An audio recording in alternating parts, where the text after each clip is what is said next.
already know how to read individual ideas from your brain, to spot individual words. Memories can be created by sending signals to appropriate parts of the brain.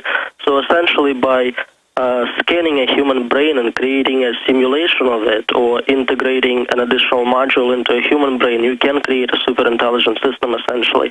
So that's probably something with a lot of promise. But any one of the currently investigated technologies can turn out to be very promising.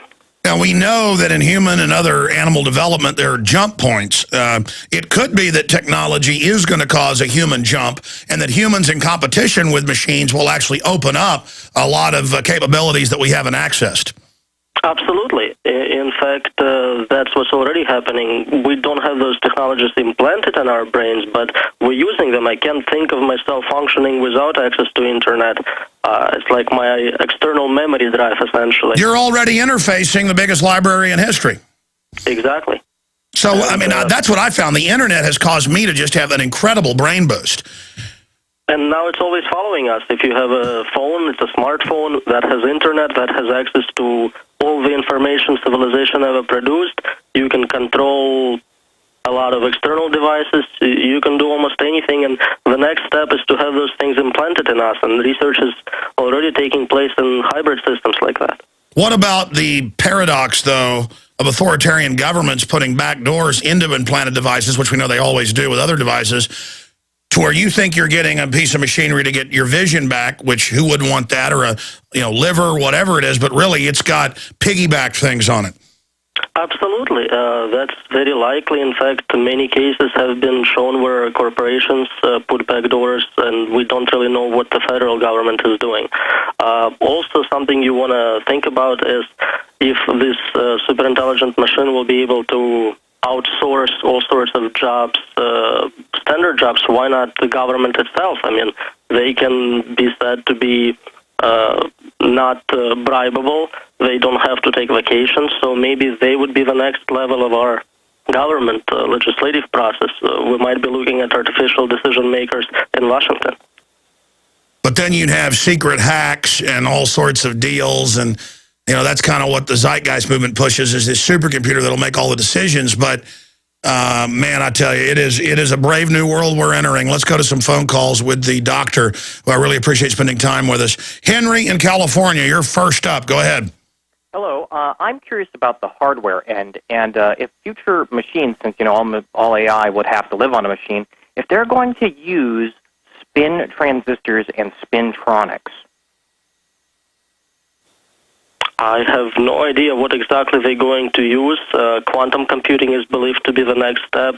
Moore's law is coming to its logical conclusion when it comes to standard transistors. There is a lot of research in developing the next paradigm to continue the Moore's law. What exactly is going to be used in the next... Well, isn't it really genetic computers that are life form, human life or animal life based, where they then program it into the genetics?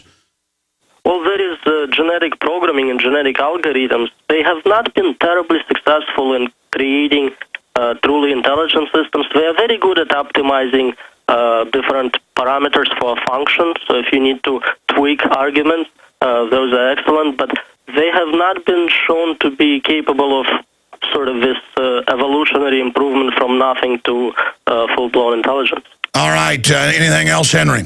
I'm curious about if it would ever involve a space segment, especially with issues of relativistic timing.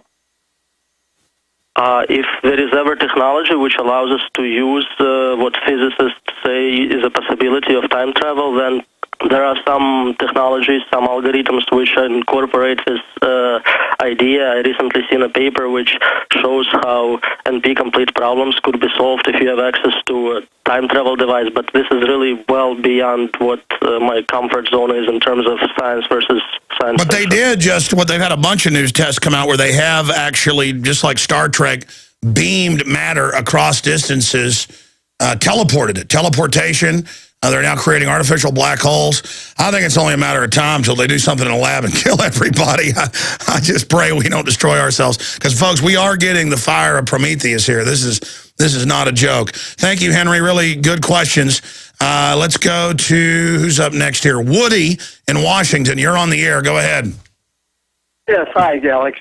Thanks for taking my call. My question for this gentleman is, with this AI intelligence, how far away are we from the point where all of these systems could be integrated worldwide with the military to where we end up with a scenario where it is like Terminator? How much time does he estimate we have before that's a possibility? That's a good question. Well, the systems are already fully integrated. It's a question of how soon before they become intelligent. And as I said, that's anywhere between 20 and 80 years, depending on how conservative you want to be with estimates. And I can add to that data, with a big data point. The Pentagon within 10 years wants all combat aircraft drone, helicopters, everything. Only transports will be human. And those will be computer backup. Most of the ground force within 10 years will be combat robots. That's now been declassified, and they've got a bunch of them that are really scary. They haven't rolled out to the public because they don't want to freak people out yet, but I've talked to high-level military. And so within 10 years, the machines, if they took over, most of the big militaries are going to be robot and drone. So it is the Terminator scenario, if they wanted to kill us that way. We'll be right back with the good doctor, Dr. Roman Yampolskiy, and we'll give you his email if you want to contact him. He's graciously said we can do that. More of your phone calls straight ahead. Hopefully he'll join us again for another discussion, because I just want to have grandchildren and great-grandchildren, and I want them to be able to use technology to be empowered, not to be wiped from the face of the universe. Stay with us. All right, our guest will go like 5 minutes to the next hour so we can get to all the calls on the board. I haven't even gotten to the fact that Orlando Airport is set to kick the TSA out. That story from Infowars.com is also up on the Drudge Report.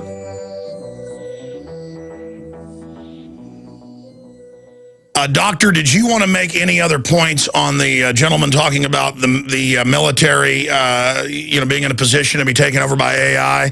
I mean, the numbers they admit is we're talking 10 years, and almost everything is going to be drone or combat robot tanks, all of it. I mean, they don't need sleep. They never stop. They're worked on by robots that are delivered, in robot ships. They've got some technicians on board in case there's problems. But that's what this is all going towards, is total automation. Right. In addition to the technology itself being dangerous, there is also a possibility of human hackers taking over. We saw a U.S. drone being taken over by Iranians. If the same thing happens with a more capable controllers and they try to use the same technologies against us, that could really backfire. So there's quite a few scenarios we need to think about before developing and deploying those technologies. I agree with you that this all needs to be basically heavily restricted immediately, because the probability is it's going to cause disaster. And I'm all for technological development, and I know the system shuts down things that are disruptive to the economy, that freer forms of energy and things. I don't think that should be restricted. But AI systems, super high-powered antimatter weapons, the Air Force admits they're developing, all this type of stuff, it just needs to be restricted. I agree with you, and the combination of those technologies is completely unpredictable. If AI is doing the research, if AI is performing experiments on nanotechnology and genetic algorithms, no one can possibly even estimate what the results would be like. Well, you talked about it modeling people's brains. A lot of the most promising stuff are these interfaces. That's why I'm saying you could actually get some human traits if the model it builds from at its kernel or base is a human mind. It could get some of the good traits of emotion or bad, but that again, I'm not a computer scientist like you are. I just, if it's modeling off humans and being programmed by the technocrats, a lot of them who are completely out of their minds, I don't know what these things are going to be like. It's a very good question, and it's important to know whose brain are we scanning, whose model are we creating to be that powerful. So that's another unanswered question.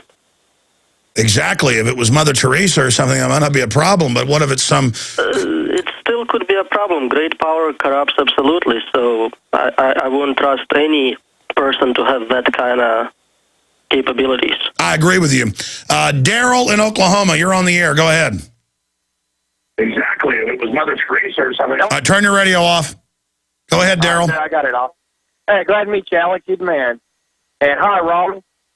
Let's see. Have you had anything to do with the NAO robots? No.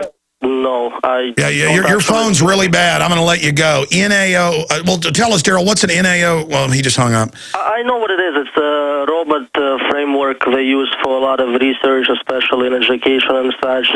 I don't develop physical robots. I like playing with them, but I don't actually... You're dealing actually with the brains. Yes, I'm more interested in minds than bodies. Let's talk to Hector in New Jersey. You're on the air. Quickly, please. Alex, I just want to tell you about what my professor revealed to us, talking about the dimensions of a supercomputer that exists right now currently in Alaska, which dovetails almost perfectly with what Nick Begich has been saying. He said that it was it was actually the size of the state of New Jersey, and that it was aware of itself already, existing right now in the current time. It's a paradigm destroyer. What do you mean a computer the size of New Jersey? This professor went on to, in his lecture, reveal to all of us, which most of them were acting like potted plants, these fellow students... Stay there. I want to hear the name and details. Dr. Roman Yampolskiy is our guest, professor, director, cyber security lab. You can read his whole bio at the louisville.edu/RY. And he joins us. We only have like 5 minutes left with him. And we were just talking to Vince in Montana. What's the name of the professor? What's the name of the computer? Where was this? The people are telling you this. Actually, my name is Hector. The name of the college that I go to, I can't really tell you the name of the professor for fear of the knowledge that he's talking about. But what he said was the dimensions of it is that it is the size of New Jersey, but it resides in Alaska, which leads me to believe that it's underground.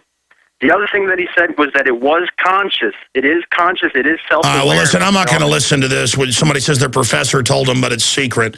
He said he's giving a lecture. I mean, number one, they could be talking about your intestines, stretch out 500 feet or whatever, like all the contours of something, has the surface of New Jersey. I could see that with all the motherboards or whatever, or all the computing space, but I just don't get off into the speculation. Thank you. In fact, that's a great question, though, that leads me to with our guest. Doctor, what is the most advanced computer that we know of right now?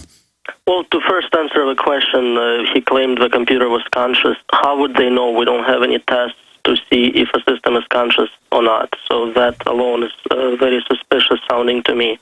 As far as the most advanced system, there is, again, very few ways to test intelligence in general. We have IQ tests for humans. Some claim they are biased. There is no way to test intelligence across species, humans... How does Deep Blue beat the best chess masters now? Brute force. They use so much computational power, they essentially tried every possibility up to a certain limit. A lot of progress in AI has been made based on improvements in hardware, algorithms which couldn't do it before. As better computers become available, are quite capable of doing things. Speech recognition, translation are perfect examples of cases where just having a lot of data, powerful computers, allows you to do what you couldn't do before without really any novel ideas. The best system, I would say right now, is again IBM's Watson computer, and it also relies on essentially downloading internet to the local disk and having access to complete information about everything. So it's another example of brute force approach where it's tremendously successful. Nothing is wrong with that. Very interesting. Vince in Montana. Go ahead, Vince. Dr. Yampolskiy, very interesting show. Given that all of the computers are military-based and all of the heuristics that this system that's going to develop, all the heuristics are going to be contaminated with military applications that kill humans, how are we ever going to write a prime directive rule that makes human life sacrosanct? Wouldn't we be better to... Exactly. It's the opposite of the rule that Isaac Asimov came up with. They're being designed from the beginning to kill. Well, rules typically don't work in such systems. If a system is smart enough, it will always find loopholes in any set of rules you'll develop for it. We see it with humans and laws we pass. That's why every year we post another million new laws just to keep up with smart people coming up with all the loopholes. So the approach of just hard coding, don't kill humans, will probably not work, as illustrated by every novel Asimov ever